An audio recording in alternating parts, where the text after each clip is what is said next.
São 2 jogos depois da Copa do Mundo de Clubes, 2 jogos no Maracanã, 2 derrotas, algo totalmente incomum para o Fluminense. Isso não acontecia desde aquela sequência de derrotas, 3 derrotas consecutivas, que no ano passado acabaram culminando na demissão do técnico Fernando Diniz. Todo mundo sabe, a gente já sabia, que a vida sem John Arias seria e será muito complicada. Não vai ser fácil. Até o Fluminense, primeiro é saber se o Fluminense vai conseguir encontrar uma reposição à altura, que jogador ou quais jogadores vão chegar, não sabemos. E isso é um capítulo à parte, acho que merece um vídeo à parte para a gente falar, porque evidentemente esse vídeo aqui é para tratar do jogo. E não adianta ficar só se lamentando por não ter John Arias mais. Renato Gaúcho é pago e muito bem pago para encontrar soluções, por mais difícil que seja. O Fluminense tem problemas, tem dificuldades, sabemos disso. Não é um elenco perfeito, muito pelo contrário. Mas eu sempre bato nessa tecla e vou continuar insistindo nisso. Há jogos e jogos, há jogos que você tem que se defender mais, você tem que sofrer mais e se virar para conseguir um resultado, um empate que seja, mas desde que você tenha uma postura, uma mentalidade para ganhar, porque nem sempre você vai conseguir jogar bem.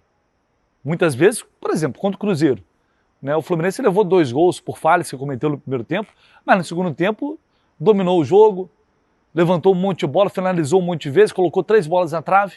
Merecia ter feito o gol, merecia talvez até ter empatado o jogo, e não aconteceu. Nem sempre quando você vai ser melhor que o adversário vai conseguir vencer. Mas é importante, principalmente num clássico, um jogo grande, você tenha coragem, você tenha atitude e mostre para o adversário e para o torcedor também que você quer ganhar o jogo. E aqui no Maracanã, na minha visão, além da questão da qualidade, né, que a gente vai debater aqui também, das opções de elenco, dos jogadores que entraram e não conseguiram mudar a realidade do jogo, para além disso, eu acho que faltou coragem. A coragem que o Fluminense tentou apresentar no primeiro tempo, por exemplo. Foi um jogo assim, muito pobre de criação, de oportunidades. Foi um jogo fraco de emoção, porque as duas equipes criaram muito pouco e finalizaram muito pouco. É um jogo em que o Flamengo fez o gol no final e venceu. Poderia ter sido o Fluminense numa bola aérea também. Não dá para dizer que é injusto, não dá para dizer que é super justo. Qualquer um poderia chegar, fazer o gol e vencer naquele momento ali. Mas quem tomou atitudes para isso, quem mostrou o que realmente queria, infelizmente hoje, ou ontem para você que está assistindo esse vídeo, né, nesta segunda-feira, foi o Flamengo. O Fluminense, a sensação que eu tenho é que entrou em campo pensando em primeiro em não levar gols. Pensando primeiro em não perder. E para ganhar, talvez, se desse, para fazer alguma coisa, ir lá e fazer um gol. E eu acho que a estratégia do Renato inicialmente ela não é nem errada. Ele volta com um esquema com 3 zagueiros, que deu certo na Copa do Mundo. E para mim é uma decisão correta. E defensivamente, a postura defensiva do time, o encaixe na marcação, se mostrou de fato uma decisão correta. A grande questão é o que você faz com a bola, quando você recupera. E no primeiro tempo o Fluminense conseguiu fazer isso em alguns momentos. Espetar o Flamengo, incomodar o Flamengo. Incomodou principalmente na marcação.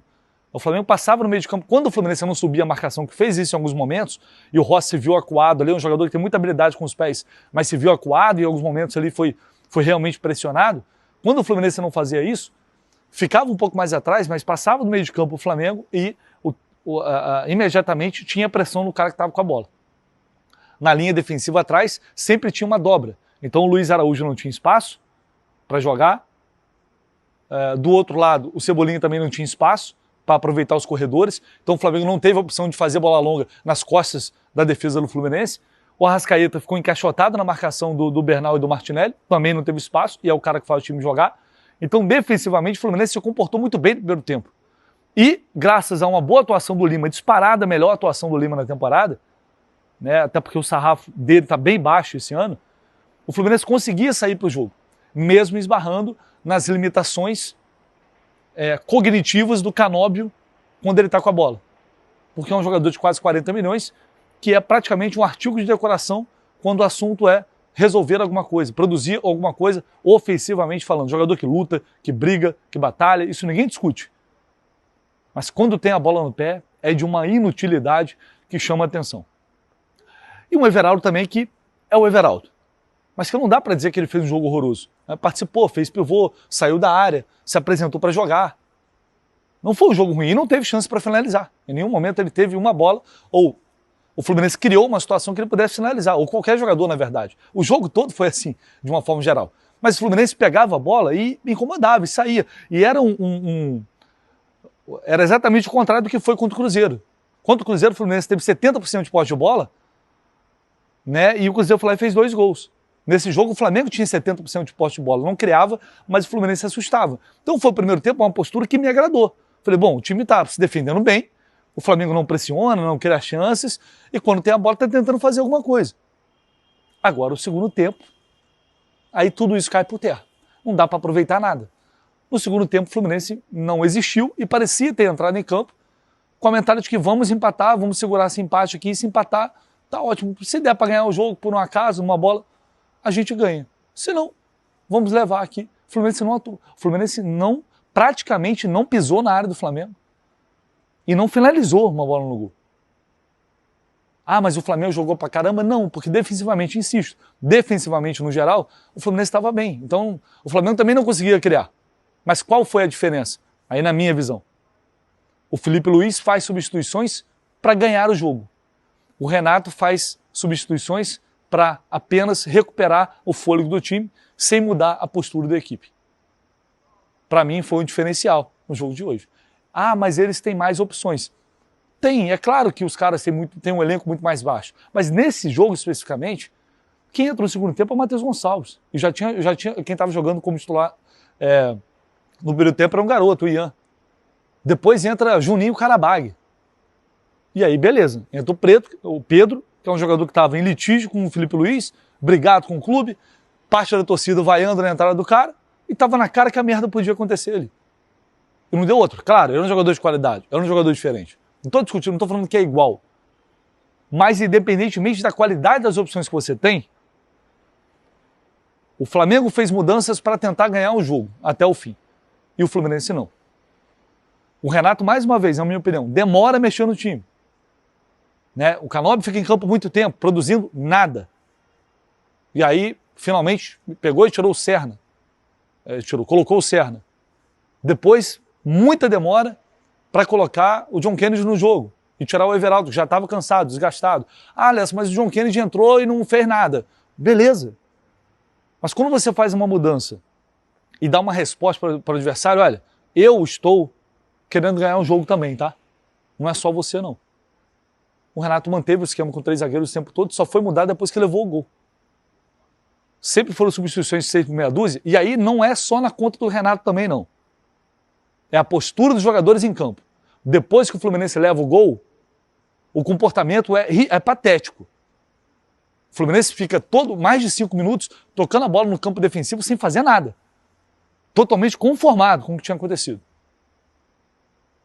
Então, aí eu não sei. Aquele velho ditado, que vem primeiro o ovo ou a galinha? Não sei. É a mentalidade que o Renato estabeleceu para esse jogo? É a orientação, a ideia que ele passou para os jogadores para esse jogo? Ou os jogadores dentro de campo é que resolveram, é que definiram que não dava para vencer? Porque a sensação que dava era essa. O Fluminense em nenhum momento no segundo tempo parecia que ia ganhar um jogo. Essa é a realidade. Em nenhum momento. Diferente do primeiro tempo. É a sensação que eu tenho. Respeito quem discorda, mas é a minha visão. Além da qualidade, aí beleza, a gente vai entrar na qualidade, na capacidade de criação. O time está sem criação, o time está sem finalização. Os gols da Copa do Mundo, grande parte dos gols, vem de jogadores de trás, de volantes. Isso é um fato. Por isso que eu falei, vou tratar disso num outro vídeo. Mas beleza, você tem que resolver o que a gente tem para esse jogo é isso. Aí vamos lá, a despeito da qualidade dos jogadores. Mentalidade, o que a gente quer. A gente está acreditando que dá para ganhar o jogo? Não era um jogo invencível, não era impossível, não era um jogo que estava perdido. Não era um jogo que o Flamengo estava massacrando, jogando muito melhor, criando um monte de chance. Não. Então, dependia de uma mudança de postura do Renato em passar um recado para o time, olha, vamos acreditar que vamos ganhar o jogo. E não teve. E acho que faltou, e acho que mais uma vez ele errou muito nisso. Muito. Nesses 2 jogos, para mim, o Renato toma decisões erradas, e o que me incomodou mais uma vez, você pode jogar mal, você pode perder gols, perder pênaltis, tudo isso é do jogo. Essa postura, num clássico, para mim, não está à altura da grandeza do Fluminense. O Fluminense não pode entrar num clássico como entrou no segundo tempo, para na hora de resolver o jogo, vindo de uma derrota para o Cruzeiro em casa, vai pegar o Palmeiras de novo aqui no Maracanã no meio de semana, são 3 jogos até agora, 0 pontos, para ter a postura que teve no segundo tempo. E aí o Renato, na entrevista coletiva, justificou. Teve que mudar o time, desgaste, teve time que não foi para a Copa do Mundo, que poupou jogadores, mesmo tendo férias, tendo folga durante a Copa do Mundo. Não se aplica nesse jogo, desculpa. Não tem a ver com isso. O jogo estava igual fisicamente, brigado, disputado. Os 2 times, inclusive, jogaram a Copa do Mundo. Então acho que não dá para colocar na conta disso não. Vou trazer trecho aqui da entrevista do Renato, em que ele fala, inclusive, falou também sobre a questão da importância do Ganso para o time, falou sobre Lescano e Lavega, muita gente veio questionando, perguntando sobre esses jogadores, né, insistentemente, inclusive, nos últimos dias. Vamos ver o que disse o Renato. A gente sempre procura, mas aí tem outro lado da moeda também. Muitas vezes eu exponho o meu time, crio e sofro lá atrás. Então você falou bem, tem que ter esse meio equilíbrio, mas é o que eu falei hoje. Hoje a gente criou realmente pouco. Contra o Cruzeiro, por exemplo, no segundo tempo nós criamos muitas situações de gol, com 2 zagueiros, obviamente. Mas hoje tomamos 2 gols. Hoje a gente não sofreu defensivamente. Não criamos todo, mas tem que ter esse meio termo, sim. A gente tem que achar esse meio termo, até porque nos últimos 2 jogos nós enfrentamos 2 equipes que estão brigando pelo título, né? 2 equipes que estão na parte de cima da tabela. Mas esse equilíbrio a gente precisa encontrar, a gente precisa dar mínimo de chance para o nosso adversário de fazer o gol, como a gente fez hoje, mas a gente precisa criar mais lá na frente, sem dúvida alguma. Mas muitas das vezes também são as características dos jogadores. Mas esse meio termo eu procuro sempre treiná-los para que a gente esteja forte lá atrás, defensivamente, e que a gente possa criar. Na Copa do Mundo foi assim, nós não damos muita chance ao nosso adversário e criávamos. É esse equilíbrio que a gente precisa. O jogo bastante truncado. Taticamente, a minha equipe fez uma partida muito boa mesmo. Aí você colocou bem, nós criamos pouco, mas o Flamengo também criou pouco. Então, chances claras mesmo de gol, ninguém havia tido. E num lance que a gente, de novo, uma falha nossa, a gente acabou tomando gol no final. Essa desatenção que a gente teve também no primeiro tempo do jogo contra o Cruzeiro, nós pagamos caro. E hoje, mais uma vez, infelizmente, o jogo estava bem controlado, disputado. Qualquer uma das equipes poderia ter ganho o jogo de 1-0, o Flamengo ganhou, o Fluminense poderia ter ganho, o jogo poderia ter terminado 0-0. Um clássico, foi bastante disputado, mas infelizmente nós tomamos esse gol no final. E o John Kennedy está de volta. Ele falei com ele antes mesmo de ele voltar para o clube, e falou que veio para nos ajudar, então as oportunidades vão aparecer. É mais uma opção que eu ganho. Mas quando eu cheguei aqui no Fluminense, tanto o Lescano quanto o Lavega estavam bem abaixo dos demais jogadores. São jogadores que chegaram, jogadores estrangeiros que precisam de uma adaptação. Procuro corrigi-los praticamente todos os dias, e eu lembro que quando eu cheguei eu tive essa conversa com o presidente. Falei, eu não vou usar esses 2 jogadores a princípio, porque eu preciso corrigir eles precisam se adaptar melhor, porque no momento que eu colocar eles para dentro do campo, eles vão ser cobrados e eles não estão prontos para darem a resposta. Então, aos pouquinhos vão receber também as oportunidades deles, e aí que estão bem mais adaptados, já sabem da maneira que a gente trabalha, conhecem bem os colegas deles, e aí no momento que aparecerem as oportunidades é com eles. Bom, então fica muito claro na palavra do Renato que ele conta com o Paulo Henrique Ganso, inclusive, antes do jogo contra o Cruzeiro, quando eu trouxe a informação para vocês que o Ganso estava fora do jogo, estava lesionado, e falei também que o Ganso iria ser titular naquele jogo. E o Renato confirmou isso. O Ganso iria ser titular contra o Cruzeiro, e não foi porque ele acabou se lesionando. Como ele disse, uma lesão quase grau 1. E depois falou sobre a situação do Lescano, do Lavega, São jogadores que para ele não estão prontos e por isso não vêm sendo utilizados. Aí é uma avaliação do técnico. A gente não tem muito como interferir, não tem muito o que fazer. Para eles chegaram, estavam muito abaixo. É aquele negócio, vem de um futebol, são jovens ainda, futebol abaixo, de nível abaixo, Paraguai, Uruguai. Realmente, aqui esse ritmo não tem. E aí vai depender da evolução deles, quando eles vão ganhar a oportunidade, quando não vão, eu não sei. Eu sei que o Ganso não consegue ter sequência na temporada. O time precisa de um criador, precisa de um camisa 10, então vai ter que contratar. Se os jogadores que foram contratados não estão prontos, se o Ganso não consegue jogar, vai ter que contratar. O Aras saiu, vai ter que contratar. O Fluminense tem atacantes que hoje não fazem gol, ou tem muita dificuldade para fazer gol. Mas porque não cria também para eles? Eles não recebem chance? Ou realmente está todo mundo jogando mal? Talvez as duas coisas. São muitos problemas para serem resolvidos. Alguns dependem do Renato, outros não. Outros dependem da diretoria, que vai ter uma responsabilidade grande a partir de agora para resolver todas essas questões. E a gente vai debater isso no vídeo seguinte, porque é necessário aprofundar essa discussão, para fazer um diagnóstico mais equilibrado e mais preciso também. Mas é isso. Eu acho que o jogo de hoje foi um jogo equilibrado, um jogo fraco, em termos, no geral, dos dois times. Uma bola parada. Faltou destacar isso. Não pode o Fluminense, de novo, levar um gol desse jeito, na bola parada. É o terceiro gol em 4 jogos de bola parada, com falhas gritantes na marcação. Não pode o Léo Ortiz, que é o melhor cabeceador do time, e o Pedro, os dois cabecearem dentro da grande área. No caso, o Pedro não cabeceou, completou para o fundo do gol, sem ninguém estar observando, todo mundo marcando a bola de novo. Tem algo muito errado nessa marcação de zona do Fluminense. Escanteio. Tem algo muito errado aí. E que precisa ser resolvido. Foi se contra o Hilal, contra o Cruzeiro e agora contra o Flamengo. E lances que acabaram, querendo ou não, decidindo os jogos. Ou conserta isso ou vai continuar levando gol desse jeito. Porque do jeito que não dá. É inadmissível. Por mais que seja uma marcação por zona, os principais jogadores do time adversário, cabeceadores, se movimentarem e não tem ninguém acompanhando.